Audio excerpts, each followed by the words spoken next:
The most important thing for teachers and students using a textbook is to learn something that can be used in situations other than the ones stipulated in the book. This is the second out of 6 lessons on learning how to use these direct and indirect speech and transforming from one to the other using a noun clause in this lesson. This lesson can be used with Mega Goal 6, Traveler 6, and Flying High 5. This lesson uses the following color code. There is before you start, there is learning, there is do it alone, and there is test yourself. So as we said, today's lesson is going to focus on reported speech using a noun clause. People who have watched the first out of the 6 will remember that the reason that we do what we do is for the following 4 principles. Since we've already mentioned them in 1, we're not going to repeat them in this one. You can read them or watch the first one. So the first step is to get everybody in the classroom activated, changing from their native language to the target language, which is English in this case, and to use comparison and contrast in their brain as a challenge so that not only the people who know English know how to do the first task. So we're going to give the students 4 sets of sentences, and the instructions are mark the changes you see in the second sentence of each pair. So they said he likes gossip. They said that he liked gossip. We are living in Dubai, they told me. They told me that they were living in Dubai. Abir and Khulud said, we're going to the mall. Abir and Khulud said that they were going to the mall. I have a new car, Ibrahim said. Ibrahim said that he had a new car. Now, instead of lecturing, explaining, and talking to students who are learning a second language, which means that they might not be able to hold all the information, the point is to activate the thinking process so that this learning can be internalized in steps and become automatic. So after the students finish this by themselves, don't tell them how to do it, we move to the start learning. Now, start learning always means that you don't remember the rules, you internalize the rules. The rules become part of you. And that doesn't happen with just an explanation. It has to be something that is learned in steps and internalized in steps. So let's have a look. After the students do it, then we're going to start to give them feedback based on the following slides. What are the changes in the second sentence of the pair? Check. So the first sentence said, they said he likes gossip. Good.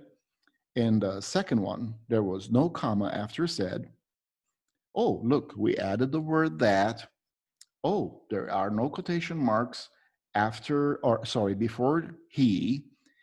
Oh, he is not capitalized. Oh, look at likes has been changed to like, and there are no quotation marks after the period after gossip. So when the student is doing this, the process is being internalized, not just by listening to somebody, but by actually actively doing it. And when we talk about active learning, that doesn't mean we give them exercises to do. It means we help them step the process into doing it. So let's look at the next one.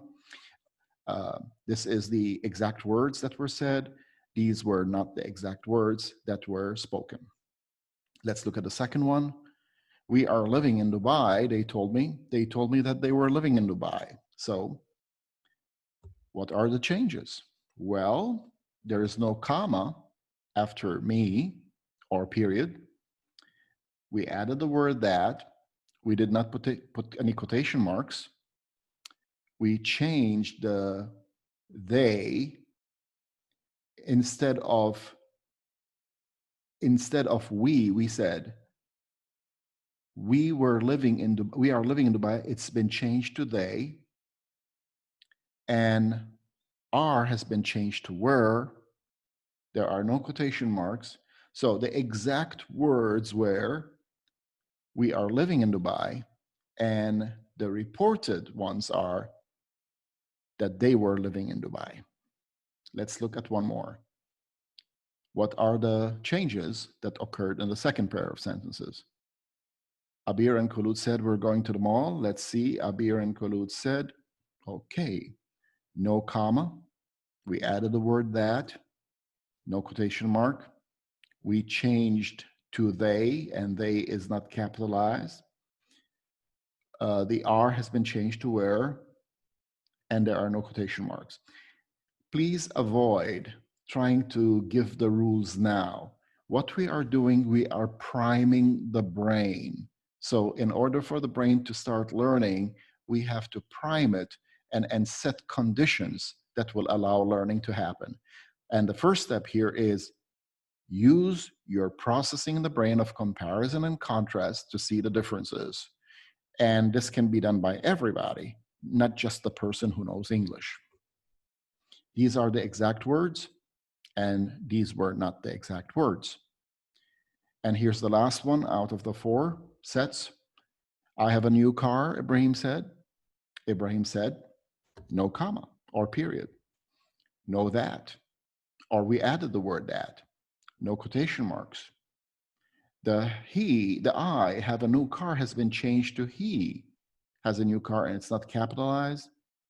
The have has been changed to had, and there are no quotation marks at the end. These are the exact words Ibrahim said. These are not the exact words that Ibrahim said. So the process we're using is, after you have done the first step, you are going to do a task that will help you start to consolidate and structure your learning. So let's look at the instructions here. Circle the reporter in each sentence and underline what the reporter said. Right next to the sentence, exact words or not exact words. So you can see where we're going here is that when the reader starts to recognize that these are the exact words and these are not the exact words, we have started to build up the process of going from direct to indirect or reported speech. So the first one, they said he likes gossip. We'll just show the answer, but in the student PowerPoint version, it can be done more slowly, and you can do it one step at a time. So here is what we've got. The reporter in each sentence, this is the reporter, and the exact words were, he likes gossip, so we said exact words. Musad said that he wanted to see the movie. Musad is the reporter. He wanted to see a movie, were not the exact words. Maha said that she was going to the supermarket. Maha is the reporter, that she was going to the supermarket, not exact words. My children are at university, Khaled said. My children are at university, exact words, reporter Khaled. So those are the exact words. The students said, we have to keep our school clean. And again, the students are the student is the reporter, or the students are the reporters. And the exact words, we have to keep our school clean. Fatma said that she had to go home immediately. Those were not the reporter's exact words. Now let's go back to learning again. Now we want to see how we're going to build up the noun clause and what goes on in the noun clause and how the words change. And in this part, we're going to focus on whether the words refer to the reporter or to someone else. Musad said, I want to see a movie. Musad is the reporter. I is the subject or the who of the quote. The I refers to Musad. Let's try another one. They said he likes gossip. The reporter is they, the subject of the quote or the who of the quote. So it's not just the subject. the subject can be a thing and can be a person. We need to focus that when we're talking about he, because the reporter is going to be a person. So we can only focus on the who subject, not the what subject. He does not refer to the reporter. It does not refer to they. He refers to someone else. So this is the build-up process that we want the students to start being able to do, is to not just read words in the sentence, but the brain actively can create referent or no referent to something else. So we're going to give them now a task to do. Notice the strategy we do. We do something, we give them a task to do. We give them something, we give them a task to do. And this continuously keeps the attention of the learner heightened, and the short-term memory is not overwhelmed by too much coming in, that by the time they're ready to start doing a task, they have forgotten it. We need to understand that students are not only learning one subject. This is not a course. This is part of a school system, and there are 6 to 8 different subjects a day. So we need to help them learn rather than to say, here, I explained it to you, that's enough learning. So the instructions here are: draw an arrow from the subject to the quote, to the reporter, if it refers to the reporter. Draw an arrow to the subject of the quote away from the reporter if it refers to someone else. So notice that the first one we did in the green and the learning prepares them and gives them the instructions of what to do. This is very important because sometimes we think that the students don't know, but what it is, they do not understand what is required of them. So we use the same process that we help them to learn it in order for them to do it alone. And why do we want them to draw arrows and boxes and annotate? Because this slows down the process. It doesn't jump and it doesn't leave gaps. And it's also visible learning. So it's easier for someone giving feedback. Instead of saying, why don't you tell me all about how you did it? We can take one look and say, okay, here is the gap in your processing. So when they finish that, we're going to give them feedback, either by telling them to ask each other first and tell each other how they did it, or we can put this up and show them how it's done. So what we're going to do first is going to find the reporter, right? And then we're going to find the subject who of the quote. And then we're going to see, does it refer to the reporter or does it refer to someone else? So my children and Khalid are not the same. So Khalid, my children does not refer to Khalid. My children refers to someone other than Khalid. So let's imagine there is Khalid. The word is not talking about Khalid. It's talking about somebody else, the children. Okay, let's look at the second one. The reporter, the students. The subject of the quote is we.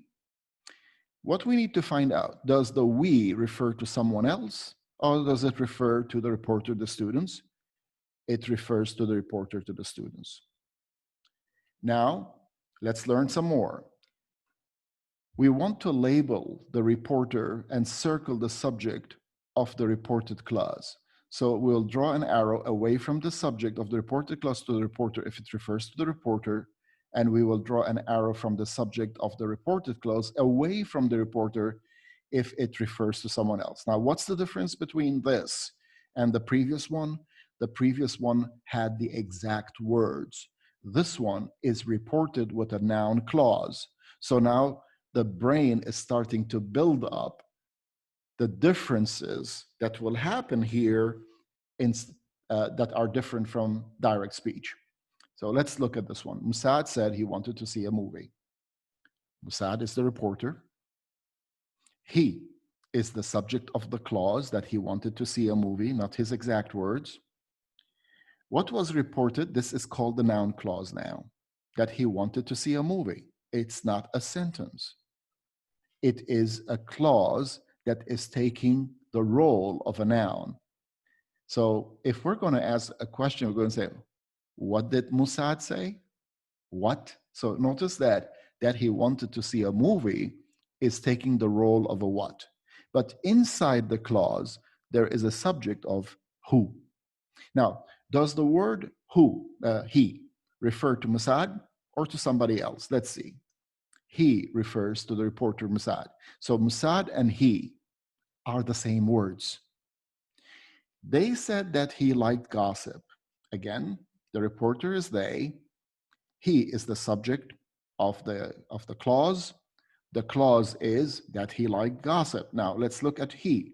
Is he and they the same or different? He does not refer to the reporter, refers to someone else. So this is the learning between the direct exact words and the non-exact words. Now we'll give the students the opportunity to do it. Notice again, the green one was not only helping the students learn, but learn how to do it as well. So now we're going to give them the chance to apply it by themselves. And when we finish, or when they finish, if you give them some time, you want them to check their answers. Maha, she is the subject. This is the clause that she was going to the supermarket, what was reported. And she and Maha are the same person. So it refers to the reporter. So can you see how this is going to start to internalize the rules by physical and cognitive methods? Cognitive is what your brain is doing. Physical is what your hand is doing. The students, reporter, they is the subject of the clause, and here it is. This is what was reported. Now, does the they and the student are the same? Do they refer to each other, or does the they refer to someone other than the students?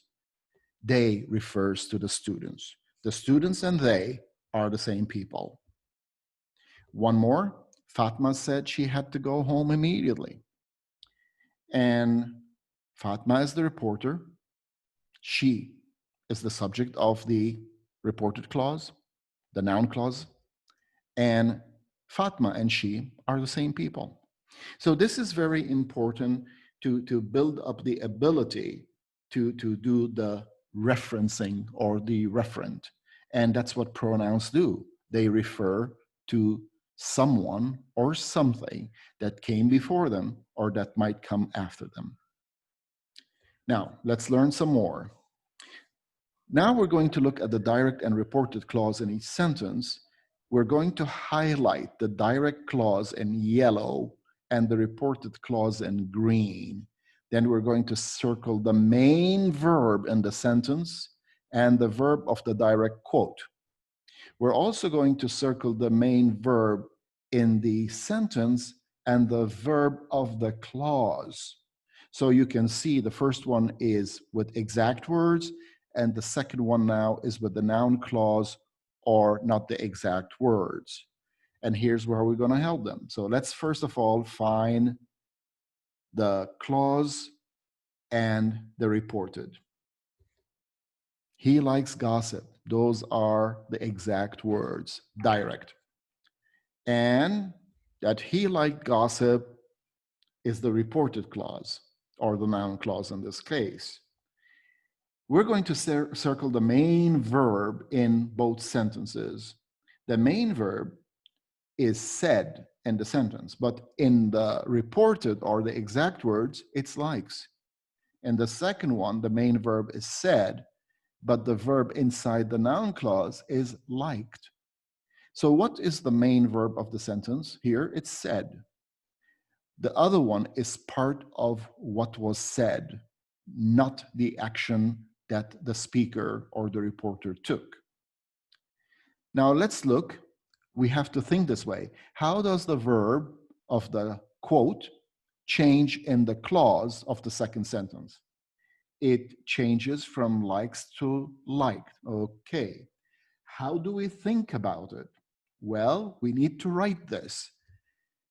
In the direct quote verb, in the clause verb, the direct quote verb, we have likes, it changed to like, and our conclusion is that in reported speech, the verb of the noun clause is affected by the main verb of the sentence. So let's look at the difference. In the first one, those are the exact words between quotation marks. They are not affected by the main verb. In the second one, it's a noun clause, and the verb in it is affected by the main verb. Let's try it again. We are living in Dubai, they told me. They told me that they were living in Dubai. How does the verb of the quote change in the clause of the second sentence? And check your answer. We are living in Dubai, they told me. We are living in Dubai, exact words.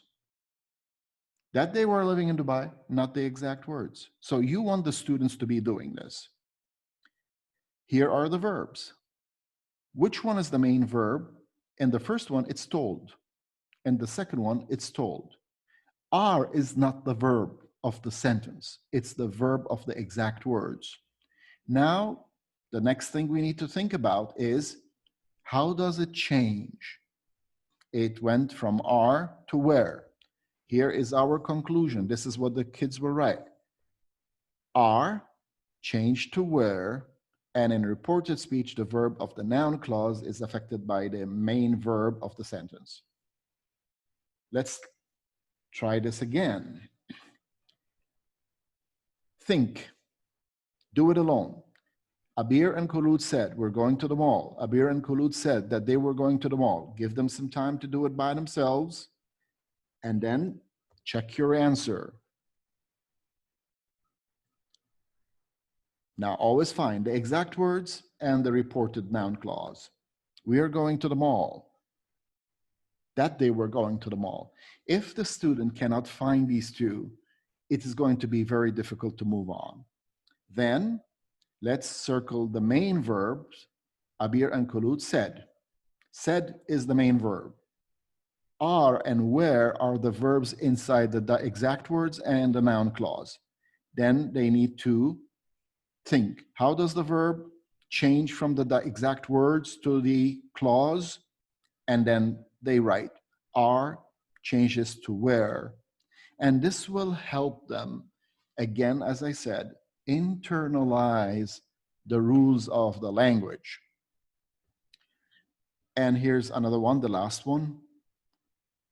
Again, give them some time to do it.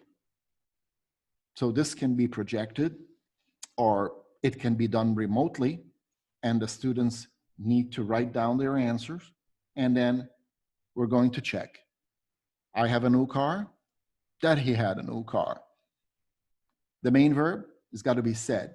Again, the clause and the direct exact words are not the main sentence in this case, because we have Ibrahim said something. What did he say? I have a new car. So I have a new car is a what of the sentence. It's not a sentence by itself.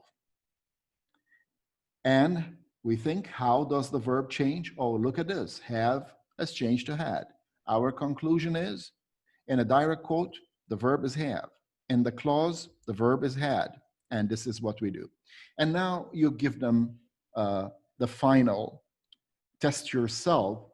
And remember, as I said in the first one, the first lesson out of 6, when the students are able to do this, you can do exactly the same thing in a test, but just change the content. And why is that important? Because the student comes to the test or the quiz and goes, I know what you're going to give me. I know exactly what you want me to do. I don't know what you want me to do it on. So tests and quizzes and assessment procedures should not be guessing games. You need to know exactly what you have learned, how to do it. The only thing you don't know is what the content is going to be. Don't keep changing the test tool and make it different from the learning tool, because we need to build up. And sometimes the students may make a lot of mistakes, is that They are not familiar with the tool. But when the students are familiar with all the tools, then we can mix and match. So let's look at this one. Write the verb in its correct form in the blank. I like to watch football, Hussein said. Hussein said that he. So notice now we're applying how the verb changes from an exact words to the noun clause and reported speech. I want a steak, French fries, and a green salad, said Maha. Maha said that she, blank, a steak, etc. Mariam has a new house, her sister said. Mariam's sister said that Mariam, a new house. Now notice the second one is a higher level where you need to do the whole thing by yourself. You need to rewrite it, not just fill in the blank. And the B is more appropriate as a measuring tool than just fill in the blanks. Fill in the blanks help you see or create small, excuse me, bite size in order to know if the student is able to do parts of it. I deserve a praise for passing the algebra exam, Ahmed said. Ahmed said, you continue. My boss tells everyone to be on time, said Abdullah. Abdullah said, and again, Miriam is in her new house, her sister said. Miriam's sister said. So you can actually replicate this many times, but up to this level. Do not mix. For example, don't use questions. They haven't learned how to report questions yet. They have not learned how to report exclamations yet. This is what we mean, the difference between a quiz, a test, and an exam. In the quiz, we only give them the tool, which is very similar to what they've been doing, and then check if they can do it. By the time we finish lesson 6, you can mix everything together. And of course, you've got the answers. Hussein said that he liked to watch football. Ma said that she wanted a steak. And Miriam's sister said that Miriam had a new house. And here, Ahmed said that he deserved praise for passing the algebra exam. And honestly, because they've learned how to use the mechanics of capitalization and punctuation in one, here is the time when we say punctuation and capitalization is part of the correction here. So you can see how the build-up goes from 1 to 2. What you learn in 1 has to be applied in 2. We cannot disregard what you learned in 1 anymore. And we would like to say thank you for participating. And this is at the end of how we are dividing what the student will be able to do, what the end of the session assessment, and you can use that for management and write the date when you gave this. Thank you very much. And if you would like to contact us.